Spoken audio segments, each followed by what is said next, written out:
Let's get into making the best chain ever. Start with wrapping your yarn around 3 of your fingers. I do 3 fingers, but you can do 2, however what floats your boat. I slowed this part down a bit, but we're going to take that yarn and we're just going to create a knot. Now we're just going to put our finger through the hole and pull the tail and the working yarn, and we're going to stick our hook through the hole, and we're going to pull on the side of the yarn that is attached to our yarn ball. Wrap the yarn around the hook, and we are going to begin chaining.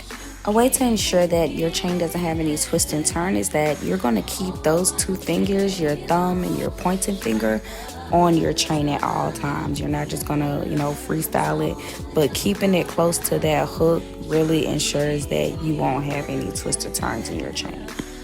Like and comment what other crochet tutorials that you all may need from me, if you want me to slow this video down, and any tips that will help me help you.